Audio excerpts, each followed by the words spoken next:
Thank you. I'm sure of that. First, everybody knows that you are very famous playing with other rockers and even with other bands. But I want to congratulate you because your personal work with Protocol, 30 years of Protocol, amazing work. And when we can have a date of Protocol, your band here in Mexico, when we can have a date? Woo! I've been dying to bring Protocol down to Mexico.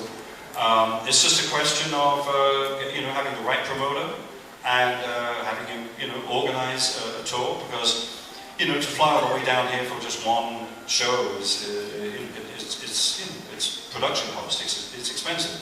But if we can come down here and do 4 or 5 shows, around Mexico, Guadalajara, Puerto Vallarta, I don't know, Zihuatanejo, Cancun, Jazz Festival, any of those. Thank you. I hope one day you'll be able to see where we're going. Bueno, ha sido un comentario acerca de la carrera de Simon. Le comenta que ha tocado con muchas bandas, todos lo sabemos, pero también habla de su proyecto Protocol, que tiene 30 años, con el cual tiene 30 años ya de carrera. Y la pregunta es, ¿cuándo tendremos un concierto de Protocol en México? ¿Cuándo tendremos a Simon Phillips encabezando su proyecto en México?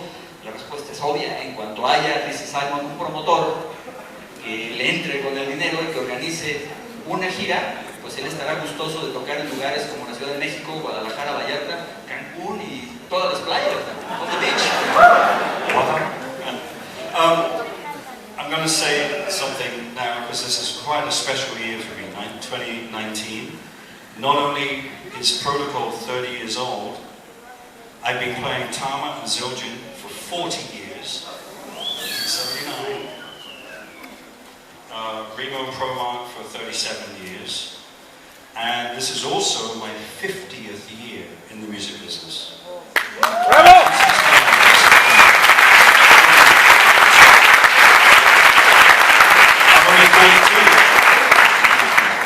Además de estar festejando 30 años con Protocol, tiene 40 años tocando Tama y tocando Zildjian y 37 años tocando los parches Remo, pero además está cumpliendo 50 años de carrera, y creo que eso habrá que recompensarle con un fuerte aplauso.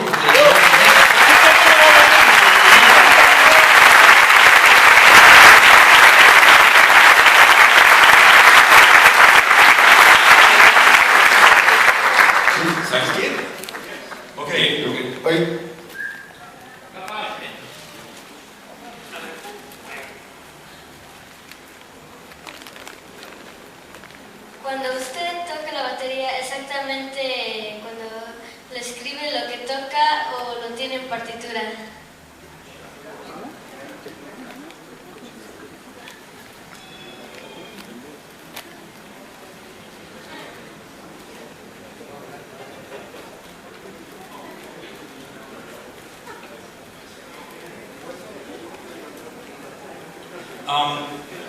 No, it's when I'm playing like this, in terms of a freeform solo, that is pure improvisation. Te pregunta que si es como ha tocado ahora, es todo improvisación, no hay nada escrito. When I'm playing a song, obviously I've learned how the song goes, so I know the arrangement of the song, but that doesn't mean I'm going to play everything the same every night. Pero cuando está grabando una canción, sí hay notas escritas y tiene que tratar de tocar lo más cercano a lo que está escrito. One of the problems I have is I get bored quite quickly, musically. So if I'm on a long tour, I might just decide to play one of the tunes very, very differently. I've got a lot of trouble doing that. Dice que se aburre fácilmente tocando lo que ya tiene, entonces tiene que estar ideando cosas para sentirse con la chispa. One of the things I actually love doing, because I actually get tired of hearing myself. Like every song in the set. And with Protocol, there's a lot of improvisation. Everybody, Greg has a solo, if Andy's playing, Andy has a solo, Steve Weingart has a solo, we have a whole player, he has a solo. Sometimes, depending on the song, at the start of somebody's solo, I may just stop playing. And just let the band play. So obviously you've got to pick your moment. It has to be a tune where the bass is playing a nice, pattern, nice groove. But it's great to just go bam and stop and let them play. And I just want to listen to my guys play. It's wonderful. It's like, oh, thank God the drummer stopped. Él dice que evidentemente la espontaneidad sucede mientras una pieza se toca en vivo todo el tiempo. Dice que él disfruta mucho, inclusive parar en seco, hacer silencio completo cuando el resto de sus compañeros en la banda están tocando sus solos, les da sus espacios, y dice que es algo en el que en realidad se disfruta y que también implica un poco de respeto, ¿no?, hacia lo que está sucediendo en la rola. Y básicamente es estar al pendiente de cómo va sucediendo, porque cada vez que se toca el tema en vivo sucede de una manera diferente y se ve espontáneo.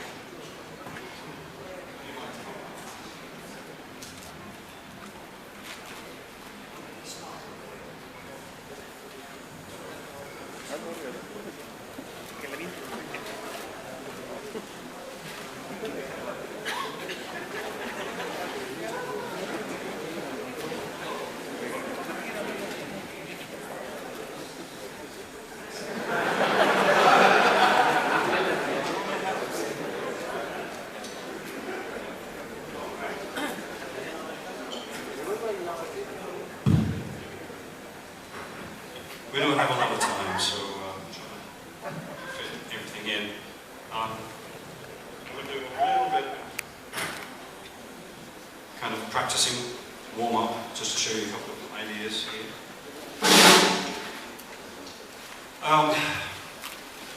We tend to think, as drummers, we have to play very fast.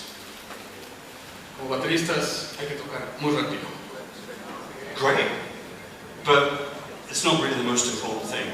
The most important thing is to play with a great sound and great feeling. And one of the issues of playing live in a band is the transition, what I call transition. Evidentemente tocar rápido no es lo más importante, hay que tocar también con sentimiento y también el feeling. Bueno, el sentimiento yo creo en este aspecto, ¿no? How many times have you counted in the band and you start playing that first song and you're all nervous and it's too fast? Y en algunas notas evidentemente se vuelve más rápido. You've got to get that tempo absolutely right. Okay? Y deben de tener el tempo totalmente preciso, correcto. And then the other thing is you play the intro and the drummer does a little fill and you get to the verse and everything's going okay.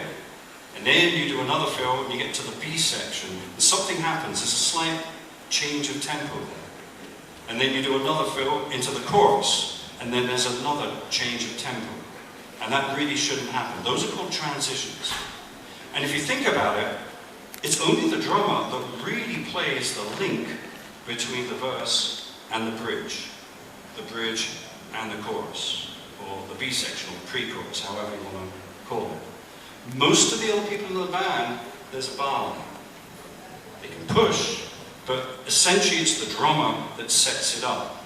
Transition is the most dangerous thing by playing drums, to get it right. La transición es una de las cosas más importantes para un baterista, porque es dentro de una banda el único que va marcando ese vínculo entre la estructura de las partes de la pieza. La introducción, un puente, un verso, todo esto es lo que lleva la responsabilidad en un baterista, y de todo esto hay que ser consciente todo el tiempo, porque lleva una posición muy especial dentro de lo que está sucediendo en la pieza. So I try to come up with an idea of how do you practice transitions, and I converted it to a way of transitioning sticking, because I think it's basically the same thing. ¿Y cómo podría él entonces trabajar esa transición? Esto sucede desde lo que se está trabajando con las baquetas. Eso es algo que él se pregunta. So basically I'm going to play 4-bar phrase, 16th notes. Va a tocar un compás de 4 en notas de 16avos. The first bar is single stroke, like this. Singles, una barra de singles. Second bar is double strokes, like this. Ahora dobles. And the next bar is triple stroke. ahora triplets. And then the last bar is 4-stroke, like this. Y ahora son 4 notas en un tiempo.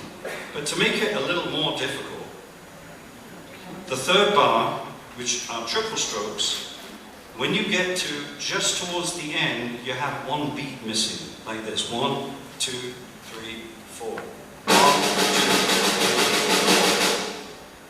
And that's where I start the 4-stroke, before the bar line. 3, 4.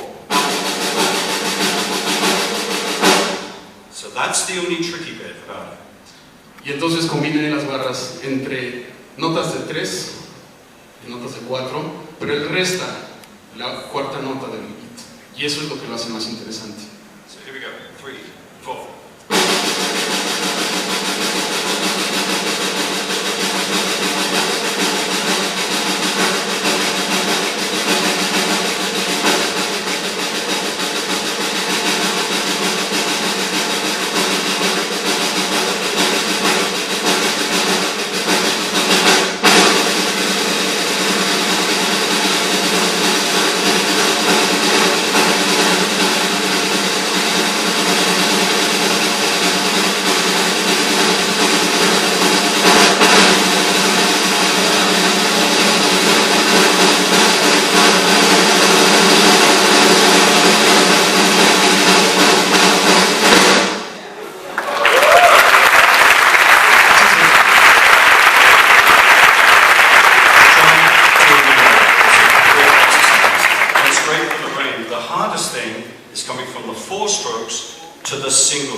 This is what usually happens.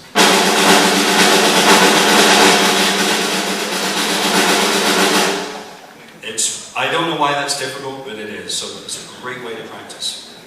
Hay que mantener en mente todo esto, ¿no? Y lo más difícil es ir de 4 al sencillo. Es lo más complicado, pero hay que mantenerlo en mente y espera que recuerden lo que él acaba de hacer. There's a lot of stuff I could talk about in terms of practicing stuff, but I'm going to show you one other thing, because it's a really fun thing to do. Have you ever heard of a rhythm called the bembe? The bembe rhythm. It's a 12/8 rhythm. You all know it, you just don't know what it's called. It's this.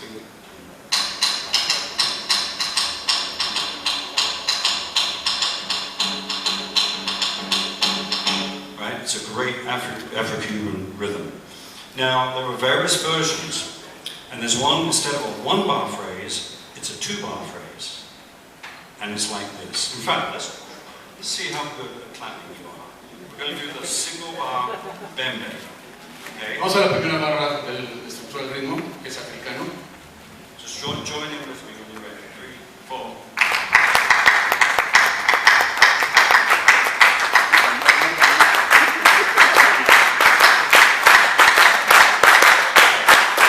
Don't rush. If anybody wants to rush when we start clapping, it's amazing.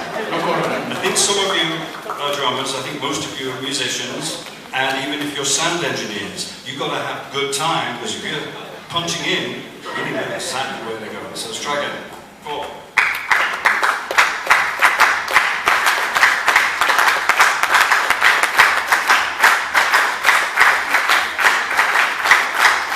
Okay, you got that. Now, the 2-bar bembe, not quite so easy. Goes like this. 3, 4.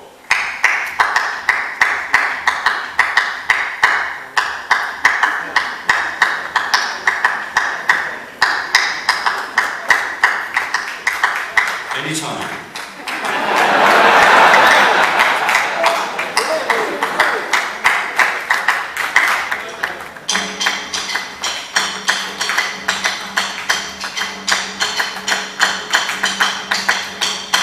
So a wonderful hand independence. We're not even talking about feet. This is hand. Instead of playing quarter notes with, let's say we're going to do it, I'm going to do it right-handed, okay? Play 2 triplets. So instead of this, 1, 2, 3, 4.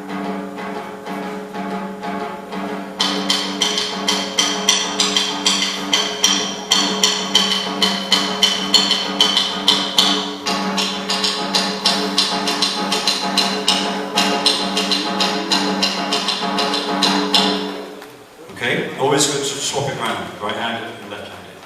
Now to make this a little more interesting, those two triplets, I'm going to shift by one triplet. So instead of 1, 2, 3, 4, I'm going to go 1, 2, 3, 4. 1, 2, 3, 4.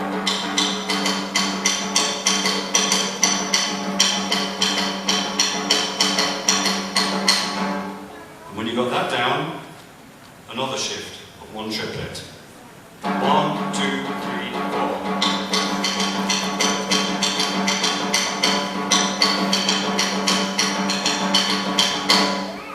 And when you got all those down, you play 2 bars, or 2, let's say 2 patterns, with the first beat triplet. 1, 2, 3, 4. Then play 3. And then 3.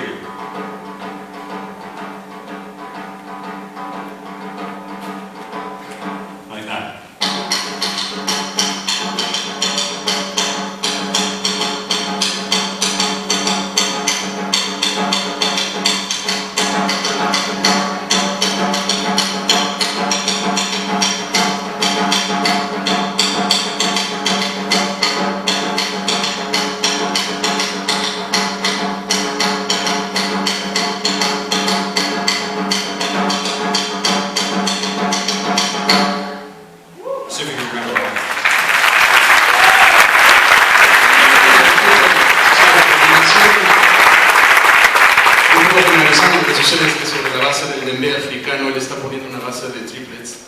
El silencio del compás, los tresillos, lo cual evidentemente ni siquiera involucra todavía independencia. Es lo que él dice, todavía ni siquiera llegamos a la independencia. Esto es básicamente coordinación, nada más de manos, ¿no?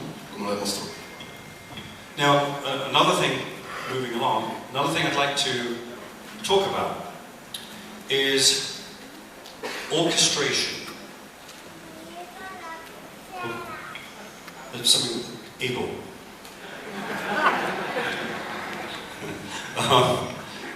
Orchestration of the drum kit.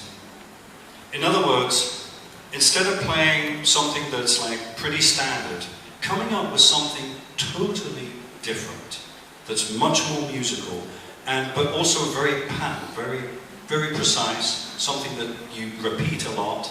It's almost like a drum machine pattern, but you're playing it on a drum kit. Evidentemente también hay que pensar que lo cuadrado también se puede orquestar, porque eso también después se puede llevar al kit. Entonces hay que tener en mente eso, básicamente, que hay que estar variándolo todo el tiempo. So one of the songs on Protocol 4 is a song called Passage to Ivory. It was my attempt at writing a more Indian style music, East Indian. Okay? So one of the main instruments, percussion instruments in India, is the tabla. And I wanted to try to play a pattern that included a tabla part and sounded like a tabla player and a drummer playing together. Él, dentro de una pieza en el proyecto de Protocol, una pieza, quiso, digamos, introducir el concepto de la percusión india a través de la tabla como instrumento. Pero el trabajo que él hace en la batería es mezclar las dos, pensando en que alguien está tocando la tabla y otra persona está tocando la batería en el mismo tiempo, ¿no? So obviously the great thing about having a drum kit like this, and 1,000 drums and 1,000 cymbals, you have a lot of different tones to play with. I have a little popcorn snare drum. That is my tabla. Okay? My bass drum, very straightforward quarter note bass drum pattern. And then the drummer, who's going to play along with the tabla player and the foot player, is playing the snare drum and other parts of the kit. So I'm not going to play the whole song because we don't have time for that. We're going to play just the first couple of sections, just so you can see what I'm talking about. It's a different way to look at constructing your parts, you know? Él ahora explica que para hacer esto en la batería, la tarola pequeña que tiene de 10 pulgadas que está a la derecha y el bombo hacen las veces de la tabla. Y tener un kit tan grande como este, con extremados y distintos timbres y tonos, con eso se puede lograr este efecto.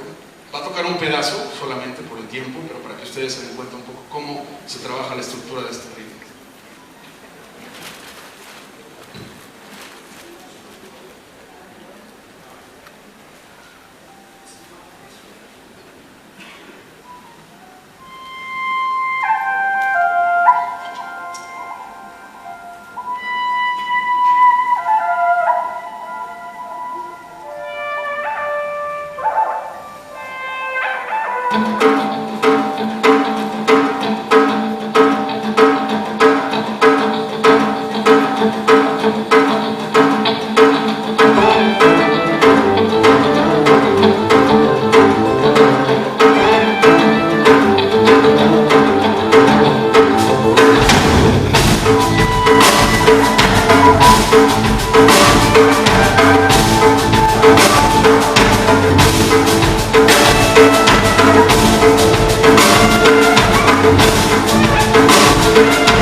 Básicamente se trata de tocar la composición, e inclusive él está considerando los cambios de tono, de tonalidad, y su pauta son justamente los tonos graves, entre los cuales va cambiando de 15 a 16 conforme va corriendo la composición y su tonalidad. O sea, como baterista, hasta en eso hay que pensar también, ¿no? Dependiendo de cuál es la estructura de la pieza.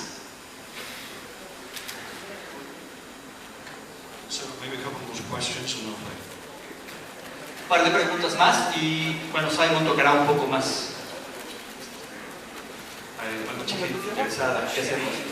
Simon, you choose. Well, where's the microphone? I think that's the most important thing. Let's have somebody down here will give you the microphone, then somebody there will give you the microphone from the back there.